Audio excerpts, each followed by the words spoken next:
Hi everyone. Yeah, my name is Gabriel. I'm a program assistant at this year's edition of Singapore International Film Festival. Today I'll be moderating a talk for Singapore Panel Short Film 2. Unfortunately, the director for Housework is Strenuous won't be able to make it. Rin won't be able to make it. So I think we have 5 of you guys to join us on this wonderful 9 a.m. session. Yeah, so to quickly go into the meat of it, I'll just start with my reactions when I saw the program. So when I watched your programs together, I felt like there's this quality of aspiration in each of your films. And it's an aspiration that ends off rather optimistically, especially in the times we live in. I was like really encouraged with how many of these films ended off. And also, in this aspirational quality, I found like two like very clear tracks for the films that inspired these two tracks. So one would be films such as like Housework, the Cabbage Statue, the Chronicles of a Mildly Disgruntled Space Ranger. They tend to be a bit more fantastical in a way, the aesthetics of it, but at the same time, it's also very aspirational, and they use humor and they use a lot of dark humor, especially for Mildly Disgruntled Space Ranger, to sort of extol the kind of like times we live in, but also ends up on a very optimistic note, which I think which I really appreciated. And then on the other hand, we have films like In Between the Moon and the Sun, Gone Are the Moats and the Walls, and Limbo, which I felt was a tension with the past and the present. It's kind of like the times we're living in. We are like in between places culturally. Historically, also we're dealing with cultural baggages that we become influenced at our age. And at the same time, also they end off rather aspirational. Like the protagonists do find their own place somewhat in the world, but at least it's the trying which I found very interesting. Yeah, I mean, these are my thoughts, enough of me. So I'll just like to start off with a question for Megan and Hilary regarding both your films. And humor does play a huge part in both your films. I would like to understand through your different formats of films, how could you incorporate humor at the very start in terms of the ideation period, or was it something that came after the shoot? Maybe one of you could go first.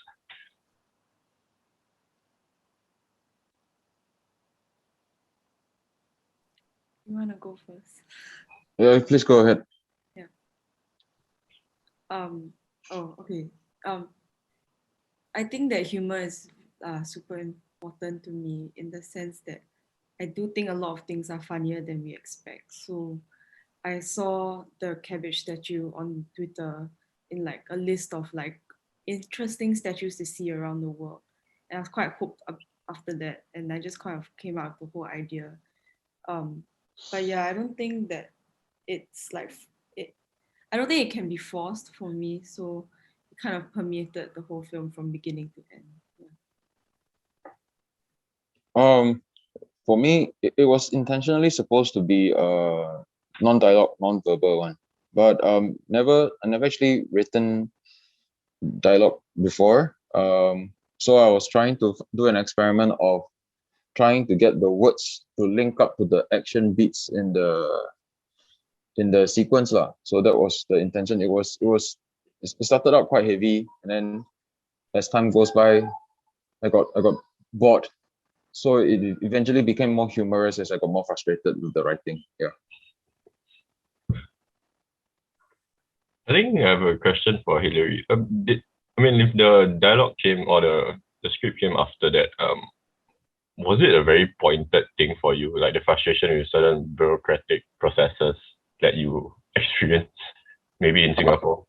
Oh, absolutely. I think the whole point of this was trying to I think that's how I feel. I think even when human can travel into space and have colonies out there, bureaucracy and all this kind of crap will still inevitably be there.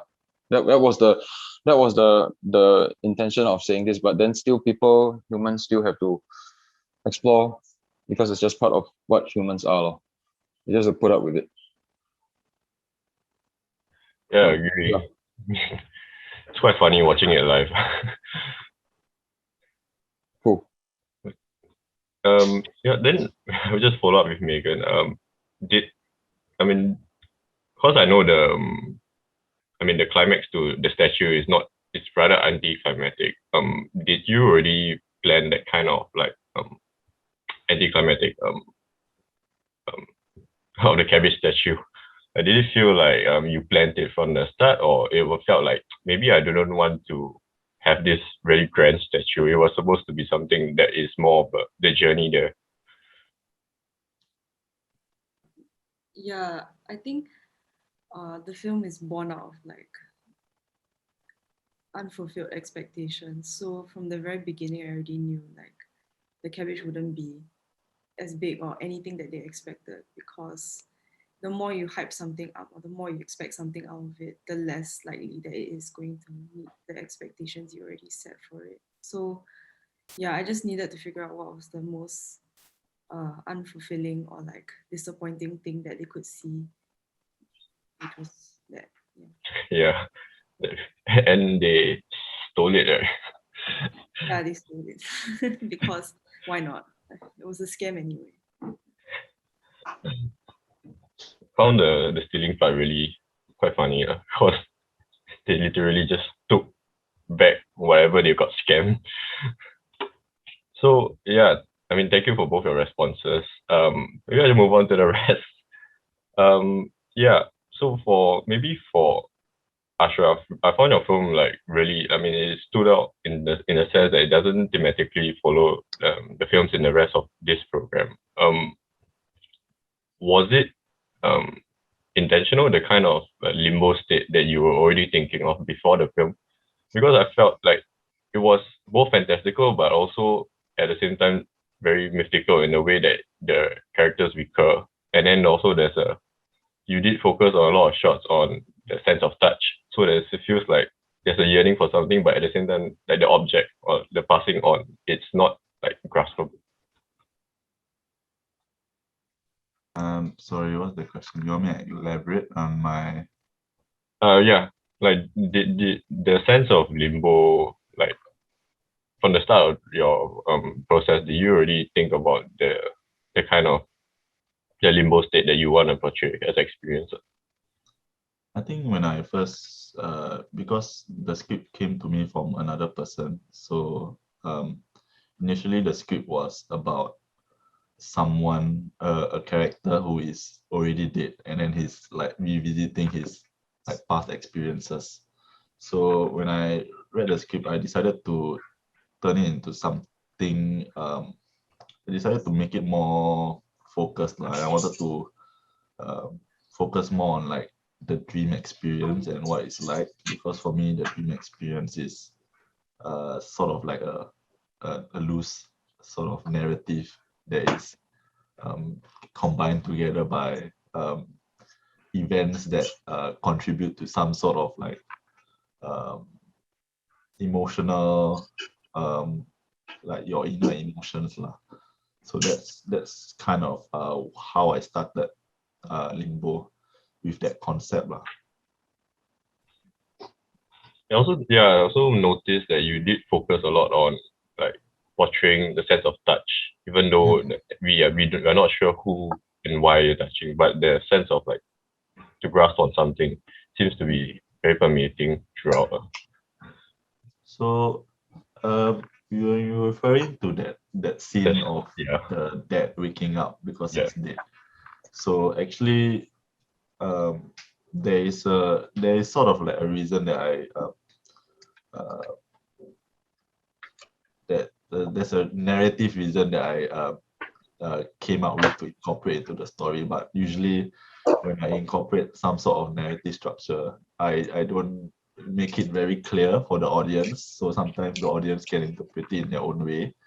But for me, when I'm creating that scene itself, it's actually a scene about a son who has some sort of like religious like trauma with his religious upbringing between his parents lah, and his father is actually also someone who is sexually abusive and who sort of like used religion to sexually abuse him.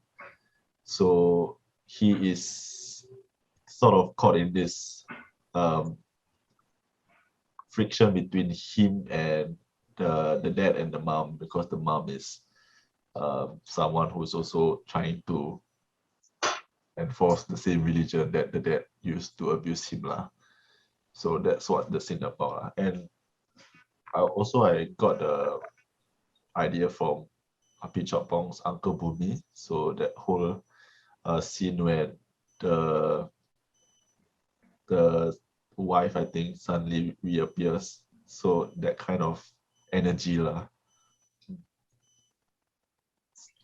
Yeah, I do see really traces of that in your film, because kind of returning figure that even audiences also are unsure, but it's also but it's very visceral for the protagonist. Thanks for sharing. Thank you very much. Yeah. So I'd like to have one last question for Xiang and Joshua. I think both your films really engage with cultural tensions that the protagonists sort of inherit, sort of have an environment they try to break through. But at the same time, you guys look pretty young in a way that I think that for us, especially Joshua, how did you all settle on this? Both your topics, because I thought it was very. I felt very like distant from our generation. Yeah.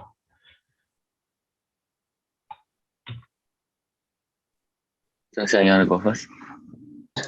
Yeah, okay, sure. I do believe that topics in the past still exist in the current times. I think for In Between the Moon and the Sunwise, topics like female oppression, topics like male dominance, all these things, although it's stronger in the past, it still exists in current times. So in a different format and different manner. So why I brought it back to the past, one of the intention was to kind of remind people when they watch it in the current times, like in year 2021, that hey, when you're watching it, it's kind of still relatable. So what does that mean? Yeah, so this is something that I feel. Of course, I didn't live in a time when the story took place, but I can only imagine, can only research from people from the past, how is it like? And we only hear stories from the crew's parents, grandparents, etc., to get like inspiration, to get a sensing of how times is like during then. And I guess that's why we chose to do it in that manner. Although we are young, but I think problems still exist and still relatable. So it's just bring what we relate to the story. Yeah, that's for me. I think for me, correct, I've always been like really interested in like the spiritual. Like I feel like that's something that I like to explore. And for Gone and More on the Walls, I think it's like kind of like a two-pronged approach. I think the first one was that like we really wanted, I had a really good screenwriter. So we really wanted to kind of explore language first, and how is it linked to talking to the gods in a way. Like because kind of a religion kind of exists on certain languages. And like for Hokkien puppetry, correct, it's actually always performed in Hokkien. And the reason why it's because like they want the gods to understand what they're doing in Hokkien, that kind of thing. So so that's the first thing that we had. And then we were thinking about like let's explore that in Singapore, and in a way, like if Singapore had like a being or like a deity that took over it, like what would it be, And like Singapore is like really modernized, and then we have like our exams, we've got our schools, we've got MRTs, but then like that kind of creates like kind of like thinking that like anything that is untangible or anything that is not real or physical, correct, has less value. And I think that's the problem Zheng has. He's looking for like his own value.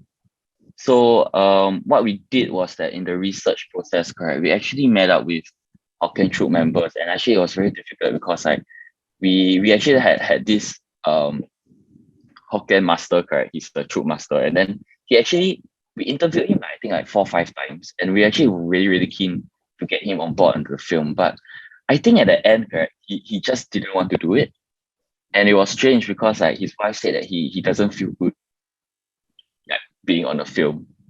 He doesn't feel good like letting the truth and like, performing this like kind of like, almost like religious rituals, correct, in front of the film. So that kind of like made us take a step back. But at the same time, correct, we had like a lot of like information from him and like research from him. And he read the script, and I think we kind of used him as like a consultant when it came to all these like topics. Yeah. Did you try to incorporate what he felt like in the protagonist, the sense of loss, the sense of the environment not being accommodating anymore to his practice? Well, I found it very interesting that if he were to feel that way, then he also at the same time he has an apprehension to appear on film, like to sort of save it, to salvage it. Yeah. So actually doing the interviews with him, he has a really, really interesting mindset. You would think that like for us, correct, if we're losing an art, correct, we would like strive and fight and claw, correct. But his mindset is really different. His is actually kind of just to let it go and die. Like he literally like just told me one day that like in one of the interviews, asking him about like what do you think the younger generation like place is in this art form? And like he said that like because like no one really wants to take it up anymore, then it's okay, then they shouldn't take it up. And so there's in a way like a certain like independence when it comes to his work. He kind of like almost relies without an audience. He doesn't think of like, oh, so if I do this, correct, I need X amount of people to watch it. So therefore, like it's relevant or important to society. He has the mindset that I do this because it's my duty, and then whether or not people take it out, correct, that's on them. Like if they don't want to, then we lose it. But as long as I continue to do what I'm doing. But I think after the interview, like the last time we talked to him, he felt quite ill also. So not sure. Yeah. It's a very, very different approach from our generation is to save everything that we can't save. To find physical things to be saved. But at the same time, the essence of it also is lost for a lot of things that we try to save. Yeah, thanks for sharing. I have one last question for Zheng. Maybe a practical question. Because the script is in Malay, and also it's a very actually embedded into Malay society. Did you do a lot of research, like formal research, or did you rely a lot on anecdotes from your crew, like you mentioned earlier? I think it's a little bit of both. Like what you say, I think the language portion and the understanding of the culture. I think because majority of the crew is actually Chinese. There's actually only one crew from the Malay ethnicity in the general crew and it was a bit difficult because we had to track carefully. I feel that whatever we put out there on screen could seem offensive. So we had to always track carefully. So I think what we did was to talk to a lot of people, ask them about the cultures, making sure that we are getting the concept of it right, the portrayal and the representation of the Malay community right. So that's something that we track carefully, and that's something that we handle with care. I think, of course, there's a lot of difficulties in terms of language-wise and stuff like that. So that for the language portion and the lines portion and the portrayal of the characters portion, I had to rely on my Malay crew member.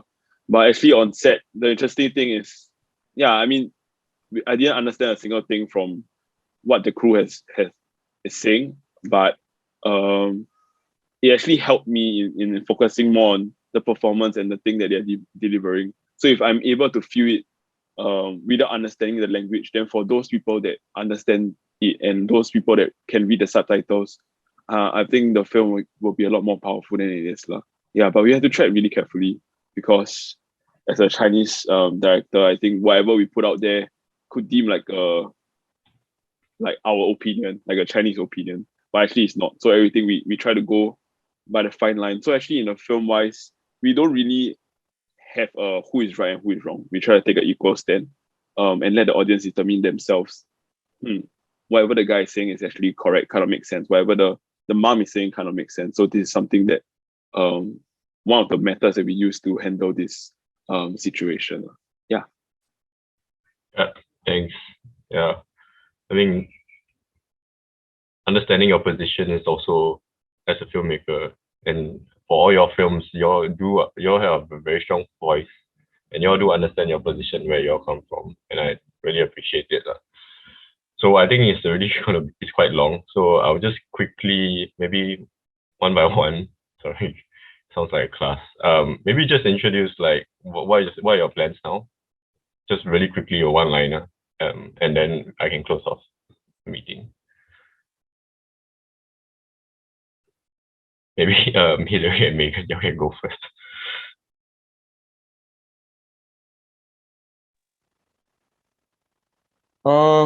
I teach. I mean, some of the students are from LaSalle, so I teach at LaSalle. Then the next one, I'm just doing animation and short films because I really want to. So I'm just planning the next one now.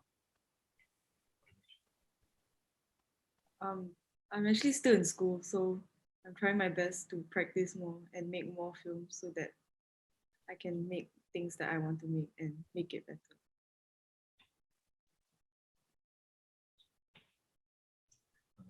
For me, I'm currently in pre-production for my thesis film, actually, which is about a fisherman who connects with a sea spirit. But after that's done, I'm looking forward to making more short films and hopefully a feature. For me, wise, currently I'm just working in the industry here and there, but of course, when there's time, I still write a couple of scripts and hopefully turn it into a film someday. Yeah. Currently, I'm currently working, but I'm also like writing something which I'm quite excited for. So maybe in 50 years, I'll be able to do that film now. Okay. Yeah. Thank you guys for spending your morning with me. Hope to see you around the festival. Thank you all for coming. Okay, thanks. Okay, Thank bye-bye. you. Bye.